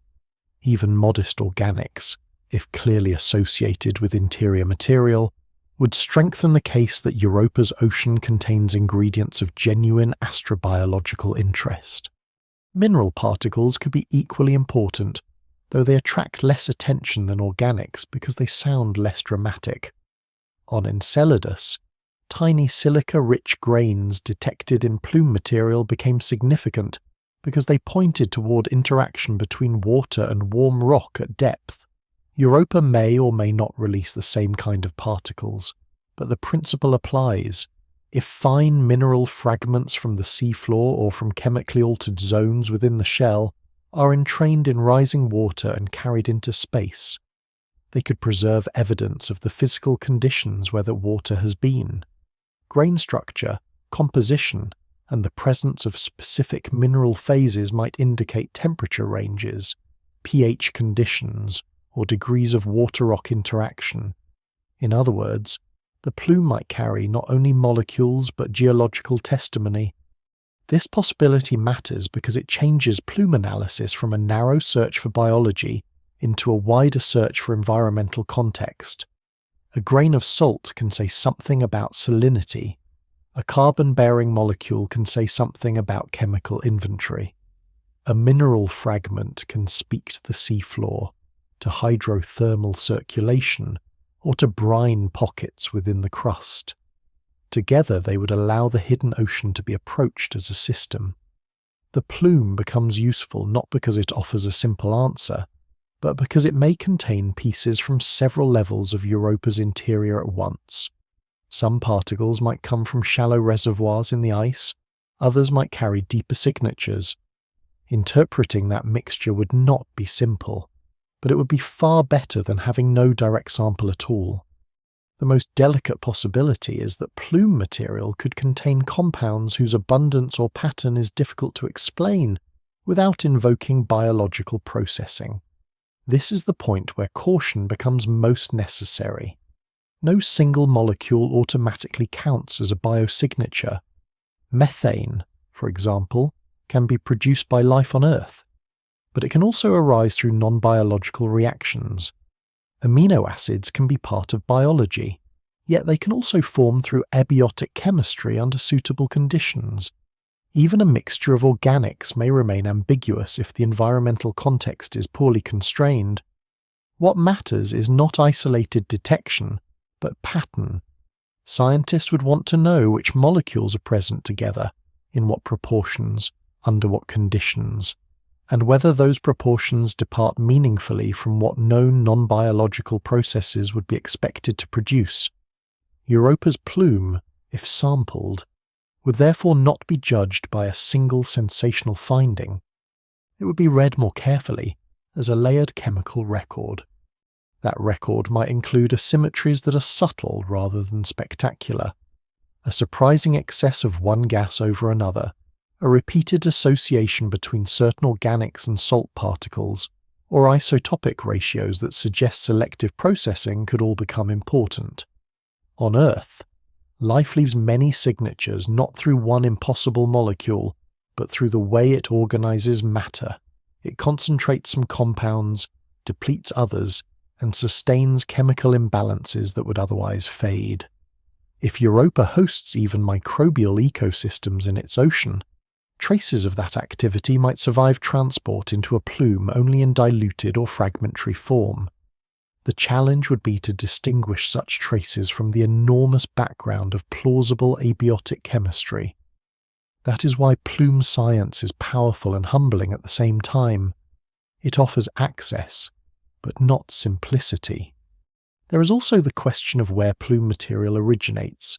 If an eruption draws from a shallow brine lens trapped within the crust, then the chemical sample may represent a filtered version of the ocean rather than the ocean itself. Certain compounds could be concentrated, others could be excluded or altered during residence in the shell. A shallow reservoir might preserve the imprint of ocean chemistry, while also adding signatures of freezing, fractionation, and radiation processing. This does not make such samples unimportant.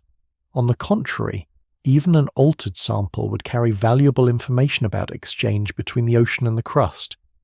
But it does mean that every detection would have to be interpreted within a model of transport. Europa's plume, if confirmed and sampled, would not hand over an untouched bottle of seawater from the deep. It would provide a difficult but precious mixture shaped by origin, ascent, freezing, and exposure. That difficulty is part of the attraction. A world hidden beneath the ice is never likely to announce itself in a single clean measurement. The evidence will come in fragments: a salt-rich grain, a carbon-bearing molecule, a mineral shard, a local excess of gas, a pattern in composition that repeats from one event to another. Each piece may be suggestive before it is decisive, yet the cumulative force could be enormous. If repeated flybys detect water, salts, organics, and perhaps signs of seafloor interaction in the same escaping material, then Europa's interior would begin to move from theoretical habitability toward characterized habitability. the ocean would stop being merely possible in a general sense and start becoming chemically legible. What remains missing, for now, is the one kind of evidence that would force interpretation beyond cautious possibility. Europa may be venting. Those vents may be carrying salts, carbon compounds, and other traces from below. The plume may even preserve hints of environments where chemistry remains active in darkness. But until escaping material is sampled directly and repeatedly with instruments able to separate background alteration from interior origin, the strongest conclusions must remain provisional. The Moon may already be releasing pieces of its hidden sea into space. What those pieces mean depends on whether the next generation of measurements can turn suggestive chemistry into a coherent portrait of the buried world beneath the ice. No sunrise reaches Europa's ocean. Beneath the ice, there is no day-night cycle in any familiar sense, no weather of clouds and light, no horizon brightening with a distant star. Whatever exists in that buried sea, if anything exists at all, must endure within a world where illumination is not the organizing principle of life. This absence matters because it changes the entire biological imagination. On Earth, the surface biosphere is shaped overwhelmingly by sunlight. Plants, algae, and photosynthetic microbes capture that energy, and most larger ecosystems depend on them either directly or through long food chains built on the same foundation. Remove the sun from that equation, and many terrestrial environments collapse. Yet Earth also offers a quieter lesson from its deep ocean, where sunlight does not penetrate and where life still persists around hydrothermal vents, cold seeps, and chemically active sediments. These ecosystems do not rely on light, they rely on chemistry, on gradients of energy released by reactions between water, rock, and dissolved compounds. Europa becomes biologically plausible for the same reason. If its hidden sea contains persistent chemical disequilibria, then darkness alone is not a verdict against life. The most careful place to begin is therefore with microbes. Simple life, if it exists on Europa, would not need eyes, fins, or any elaborate anatomy to justify the Moon's significance. A population of microorganisms clustered around hydrothermal systems, embedded within seafloor minerals, or drifting through chemically favourable zones in the ocean, would already represent one of the most consequential discoveries in the history of science. Microbial life would mean that biology is not confined to sunlit planets and shallow seas. It would show that a buried ocean, sealed beneath ice and sustained by gravitational heating, can still cross the threshold from chemistry into metabolism and inheritance. That is why most serious discussions of life on Europa begin with the smallest and simplest possibilities, not because larger life is impossible in principle, but because the path from habitability to biology is easier to imagine first in forms that demand less energy, less structural complexity, and less ecological support. Even microbial life, however, would require a long chain of conditions to hold together. There must be liquid water, and Europa likely has that in abundance. There must be usable energy, perhaps from water rock reactions at the sea floor, from hydrogen and oxidants, or from other redox gradients maintained over time. There must be the right elements, including carbon, hydrogen, nitrogen, oxygen, phosphorus, and sulfur in accessible forms. There must be enough stability for complex chemistry to persist rather than being constantly diluted, frozen, or chemically erased. On Earth, the origin of life is still not fully understood even with a known living planet as reference. Europa therefore cannot be treated casually as a place where life would inevitably arise. The scientific case is more measured. The Moon appears to offer conditions under which life could persist if it emerged, and perhaps conditions under which it might emerge at all. Whether that step ever occurred remains entirely open. If it did occur, the environment would shape what followed in profound ways. Europa's ocean is sealed from the vacuum of space by a thick shell of ice, that may have endured for billions of years. That isolation would protect any biosphere from meteoric bombardment and rapid climate swings, but it would also confine evolution within a closed, lightless system. Nutrients would have to circulate through the ocean or be recycled efficiently. Energy would likely be concentrated near chemically active zones rather than spread evenly through the sea. Life in such a world might therefore be patchy. Instead of a uniformly inhabited ocean, Europa could host regional oases around seafloor activity, pockets of relative abundance separated by larger expanses of sparse and cold water. That pattern has analogues on Earth, where the deep sea can be thinly populated over great distances and then abruptly rich near vents, seeps, or marine snow falling from productive surface waters. On Europa there would be no productive surface waters, so the importance of each chemically favourable site could become much greater. This has consequences for the likely complexity of any Europan ecology. A microbial biosphere is easier to sustain than a rich assemblage of larger organisms because microbes can survive on smaller energy budgets, occupy mineral surfaces, and exploit chemical gradients directly. Larger multicellular life requires more. It depends not just on habitability, but on ecological depth. Energy must be abundant enough to support food webs. Nutrients must cycle through many layers of use and reuse. Populations must remain connected enough for evolution to build and preserve complexity over time. Europa may satisfy these requirements, or it may not. The uncertainty is not trivial. A world can be habitable in the strict sense and still host only microbial life, or perhaps no life at all. That is why speculation about larger Europan organisms must remain careful.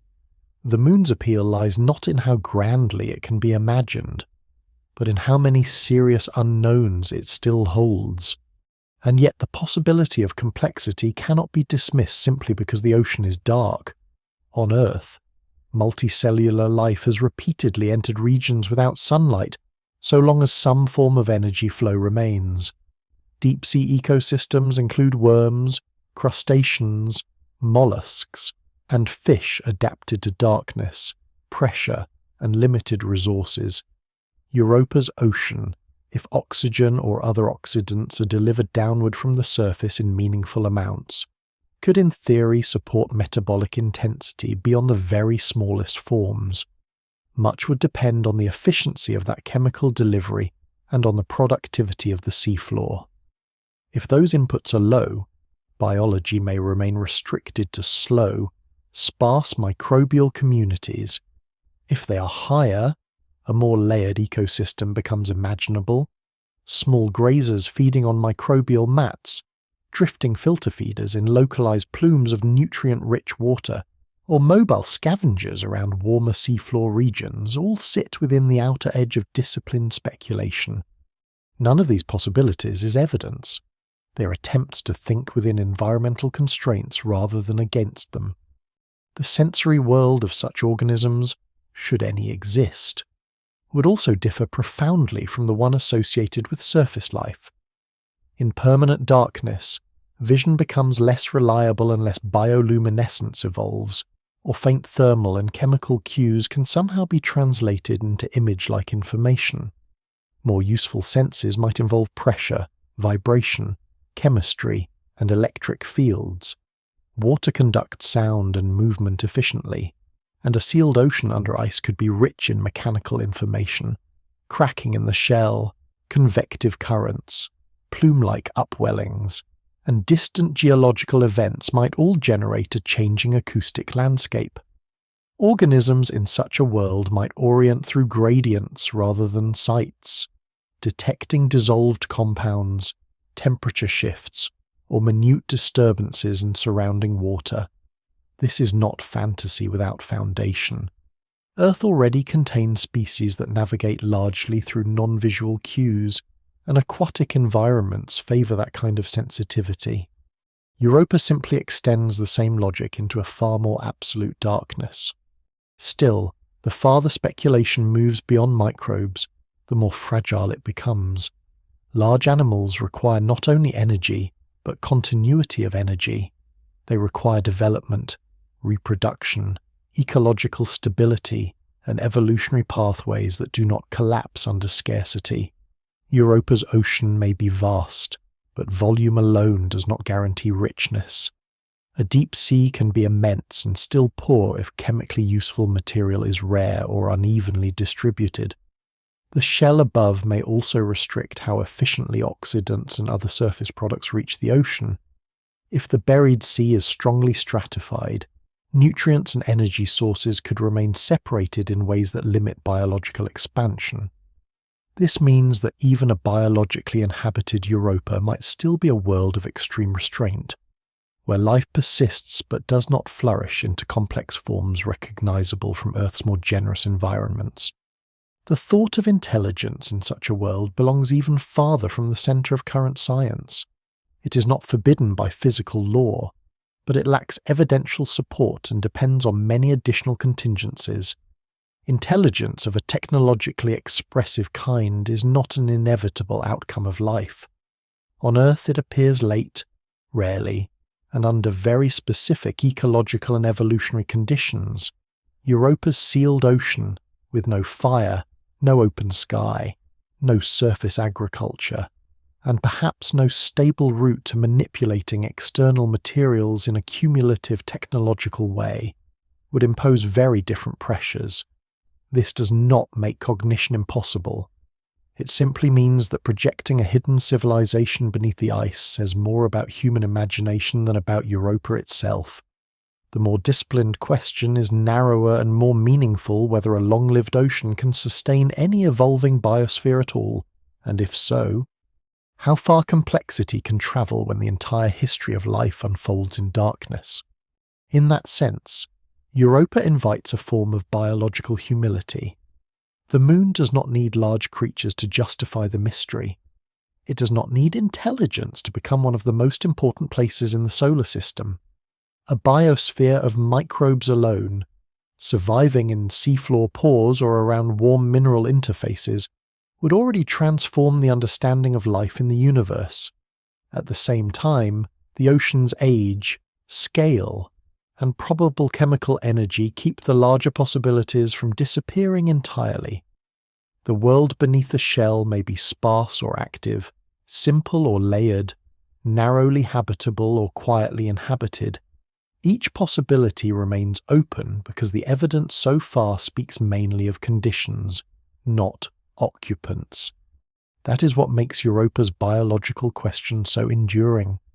The hidden sea appears old enough for evolution to matter, stable enough for ecosystems to persist, and chemically interesting enough that life cannot be ruled out as a remote fantasy.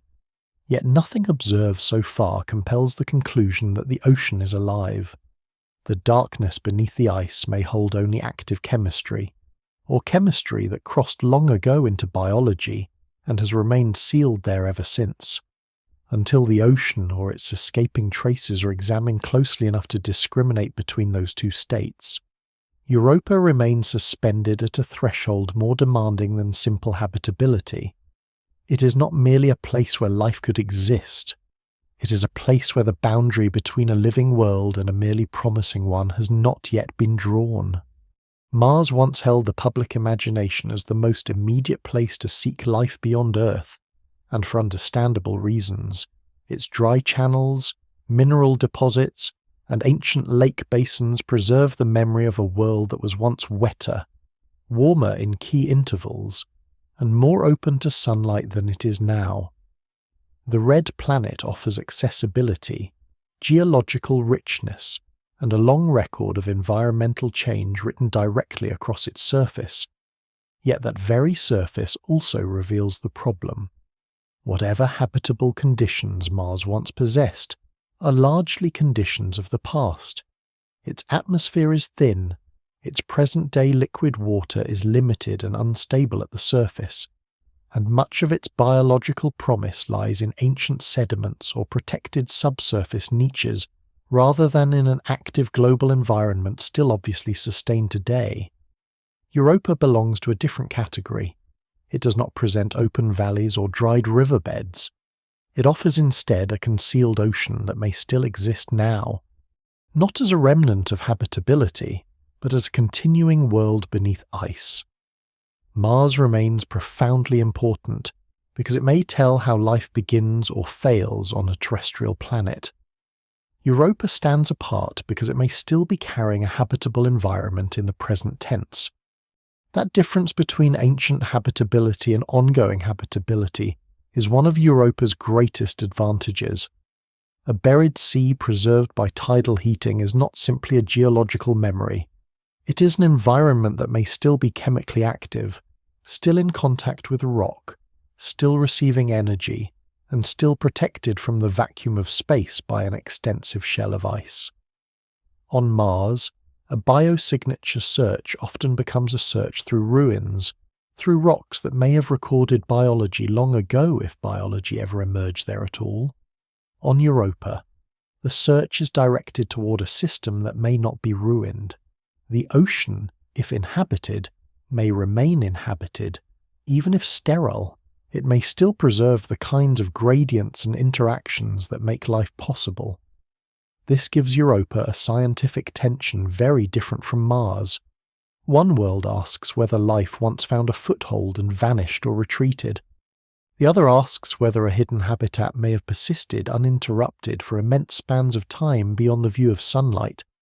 Enceladus, Saturn's small icy moon, offers a more direct comparison and in some ways a more immediate temptation. Its south polar plumes are real, repeated, and already sampled by a spacecraft. Water vapor, salts, organic compounds, silica particles, and molecular hydrogen have all been associated with its erupting material. Few places in the solar system have offered such clear access to an internal ocean. Enceladus therefore occupies a remarkable position in astrobiology. It is active, chemically rich, and generous in the evidence it throws into space. Yet Europa differs in scale, depth, and long-term environmental balance. Enceladus is a much smaller world, and that smallness matters because it limits the total size of the ocean, the mass of the rocky interior, and perhaps the stability of environmental conditions over the very longest timescales. Small worlds can remain active, and Enceladus clearly has, but they also cool more readily and may sustain narrower ecological possibilities. Europa's buried sea is likely larger, more massive, and potentially more enduring as a planetary scale environment. The comparison is not a dismissal of Enceladus. In some respects, Enceladus is easier to sample and perhaps easier to characterize quickly. Its plumes are persistent enough to act almost like an invitation. Europa is more restrained. Its possible plumes appear intermittent, its shell thicker, its connection to space less openly expressed. But habitability is not measured only by convenience of access. Europa's strength lies in its balance. It is large enough to hold a vast ocean, geologically active enough to suggest ongoing exchange, and heated enough to avoid deep dormancy without becoming a plainly chaotic body dominated by one eruptive region. This middle ground matters. The Moon seems to preserve both duration and dynamism. If Enceladus is the more generous sampler, Europa may be the more expansive marine world. Titan enters the conversation from a different angle. It is one of the most chemically fascinating bodies in the solar system, wrapped in a dense atmosphere rich in nitrogen and organic chemistry, with rivers, lakes, and seas at the surface. But those surface liquids are not made of water. They are hydrocarbons, chiefly methane and ethane, stable under Titan's severe cold. This makes Titan extraordinarily important for understanding alternative planetary chemistry, atmospheric evolution, and prebiotic complexity. It may also conceal a deep internal water ocean beneath its icy crust. Yet Titan's appeal as a site for life similar in its broad chemistry to Earth's is more complicated. Its visible lakes are too cold for liquid water biology as it is known on Earth. and any internal ocean lies buried beneath a thick outer shell with fewer obvious signs of present-day exchange than Europa's surface displays. Titan therefore represents richness of a different kind.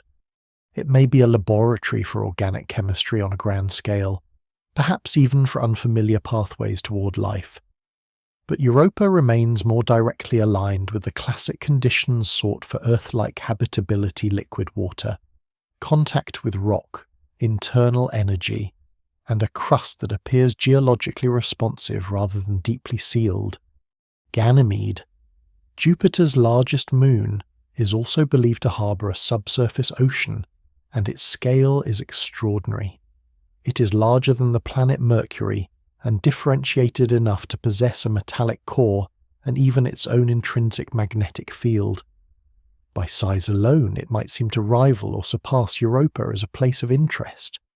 Yet the details of its internal structure make the comparison less favourable for habitability. Ganymede's ocean is thought to lie beneath a thicker, more complex stack of high-pressure ice layers. In some models, liquid water may be sandwiched between forms of ice that separate the ocean from direct contact with the rocky mantle below. That separation matters because water-rock interaction is one of the most valuable features in any habitable ocean world. Without it, the supply of mineral nutrients and chemically useful gradients may be reduced or altered. Europa appears to offer a more direct relationship between ocean and rock, and its outer shell shows stronger signs of recent activity and exchange. Ganymede is an extraordinary moon, but Europa seems better poised at the intersection of chemistry, energy, and accessibility. Callisto presents an even quieter case. It may contain a deep internal ocean as well, inferred in part from magnetic evidence, but its surface tells a story of long-term passivity. It is heavily cratered, ancient in appearance, and far less obviously renewed than Europa. That ancient crust suggests a world whose outer layers have not been reworked extensively in recent geological time. Whatever ocean may exist below is likely buried beneath a thick, inactive shell that offers little visible sign of communication between interior and surface. This matters because a habitable environment becomes harder to assess when it is both deeply hidden and apparently disconnected from the outside. Callisto may preserve liquid water, but Europa appears to circulate information. Its fractured bands, chaos terrains, and possible plumes imply a world whose shell is involved in the life of the ocean beneath. Callisto seems more sealed, more remote in its internal possibilities, and therefore more difficult to place at the forefront of astrobiological exploration. Even beyond these comparisons, Europa benefits from a combination of factors that rarely coexist in one body. It has a global ocean of likely long duration. It has tidal heating strong enough to matter, but not so extreme that the environment becomes obviously unstable beyond habitability. It has a shell that is substantial yet geologically expressive, one that records fracturing, resurfacing, and perhaps present-day venting. It has a rocky interior that may be in contact with the ocean, allowing water-rock chemistry to continue. It exists within a radiation environment harsh enough to create oxidants at the surface, yet not so destructive to the buried sea that the ocean itself is exposed to those worse conditions.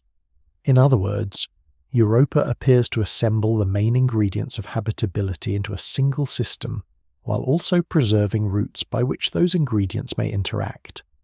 This balance helps explain why Europa has gradually risen to such prominence in the modern search for life. The argument is not that it is the only interesting world. Far from it. Mars remains essential for understanding early planetary habitability and the possibility of ancient biosignatures. Enceladus offers unparalleled access to an active subsurface ocean. Titan challenges and enlarges the imagination of what chemistry can become on a distant moon.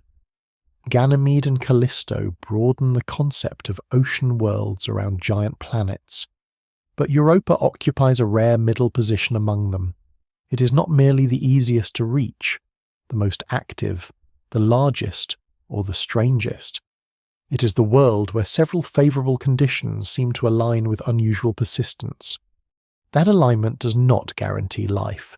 Europa may still prove too energy poor, too chemically imbalanced in the wrong ways, too isolated within its shell, or too constrained by its own interior structure to support biology. Yet in comparison with its rivals, it continues to hold one of the most persuasive combinations of promise and plausibility: a long-lived water ocean, probable contact with rock, internal heating, surface-produced oxidants, and signs of crustal exchange together give Europa a habitability profile that feels less speculative than many alternatives. The world does not simply possess one attractive feature, it gathers several. That is why Europa stands apart, not because it is unquestionably alive, not because it is simpler than other ocean worlds, and not because the evidence is complete. It stands apart because it seems to balance scale, energy, chemistry, and exchange more effectively than almost any other place beyond Earth. The result is not certainty, but priority. Among the many strange bodies of the solar system, Europa continues to look like the place where a hidden ocean may be closest to crossing from theoretical habitat into a world that can finally be tested directly, and that makes the coming missions feel less like distant exploration than like an approach toward one of the most consequential environmental questions in planetary science. The approach to Europa is no longer a distant intention, it is underway. After decades in which the moon was known mainly through flybys, reinterpretations, and increasingly refined models, the first major campaign built specifically to examine its hidden ocean has already left Earth. NASA's Europa Clipper launched in October of 2024 and remains on course to reach the Jovian system in 2030, where it is expected to conduct nearly 50 close flybys of Europa, rather than settle into orbit around the moon itself. That design reflects the environment Europa inhabits. Jupiter's radiation belts are intense, and repeated targeted passes allow the spacecraft to gather high-value science while limiting some of the cumulative exposure that a permanent low orbit would impose. The mission is therefore shaped not only by curiosity, but by the physical realities of the system it is entering. Europa is being approached carefully, with an architecture designed to turn brief encounters into a deep and layered portrait of the moon's surface, shell, ocean, and surrounding space environment. This matters because Europa Clipper is not a single-purpose probe. It is a coordinated scientific instrument platform built to address the central questions that have defined Europa for decades. How thick is the ice shell? Where is it warmest, weakest, or most disrupted? Does the ocean communicate with the surface in active regions? How salty is the buried sea? What compounds lie across the crust, and which of them may trace their origin to the hidden water below? The spacecraft carries cameras, spectrometers, thermal mapping capability, a radar sounder for probing the ice, magnetometers, plasma instruments, dust analysis hardware, and a mass spectrometer for sampling gases and particles near the moon. NASA presents the mission as an effort to determine whether there are places below Europa's surface that could support life. And the wording is important because it remains disciplined. Europa Clipper is not expected to discover a swimming organism beneath the ice. It is expected to characterize habitability in the most rigorous way yet attempted at an ocean world beyond Earth. The radar instrument is especially significant because it addresses one of the longest-running uncertainties in European science. A moon can appear geologically expressive at the surface and still remain difficult to understand internally if the thickness and structure of the shell are poorly constrained. Radar sounding offers a way to search for layers, pockets of brine, disrupted zones, and perhaps boundaries that reveal how the outer ice is organized above the ocean. This will matter enormously when the surface features are interpreted, A fracture field means something different if it overlies a cold, thick shell than if it sits above warmer, thinner, or partially recycled ice. Likewise, a chaotic region becomes more informative if its subsurface architecture can be linked to melt pockets or structural weakness. The radar will not solve every ambiguity, but it may begin to transform Europa's crust from a visible record interpreted mostly from shape into a layered medium that can be studied with far greater depth. The spacecraft's measurements of magnetic and plasma conditions will be just as important. Galileo's evidence for an induced magnetic field helped establish the case for a conductive salty ocean, but Europa Clipper is expected to refine that picture with a much denser set of observations gathered across many different flybys and locations. Changes in the magnetic response as the Moon moves through Jupiter's shifting field can help constrain the depth, conductivity, and perhaps some of the broader properties of the ocean. The dust and gas instruments add another dimension. If Europa is venting material, even intermittently, then passing through the right region could allow direct sampling of water-derived molecules, salts, and organic compounds without drilling through the shell at all. In that sense, the mission is built not only to observe the Moon, but to remain ready for whatever the Moon may release. Alongside Europa Clipper, the European Space Agency's Jupiter Icy Moons Explorer is already on its own long path outward. JUICE launched in April of 2023 and is currently following a complex gravity assist route that includes flybys of the Moon, Earth, Venus, and Earth again before arrival at Jupiter in July of 2031. ESA's mission overview describes a broad tour of the Jovian system with particular emphasis on the icy moons, including 2 flybys of Europa during the larger campaign and a final focus on Ganymede. JUICE is therefore not Europa's dedicated observer in the same way Clipper is, yet it remains deeply valuable to the Moon's story. It brings a complementary instrument suite, a distinct observing geometry, and a wider systems-level view of the Jovian environment in which Europa exists, where Europa Clipper is optimized for repeated close examination of one ocean world. JUICE helps place that world within the broader architecture of Jupiter's icy moon system. That dual perspective may become one of the great strengths of this era of exploration. Europa does not exist in isolation. Its tidal heating, orbital resonance, radiation exposure, and plasma surroundings are all part of a larger gravitational and electromagnetic structure dominated by Jupiter and shared with neighboring moons. Data from both spacecraft can therefore do more than multiply observations. They can cross-check interpretations. A surface composition identified from one mission may be viewed in broader context by the other.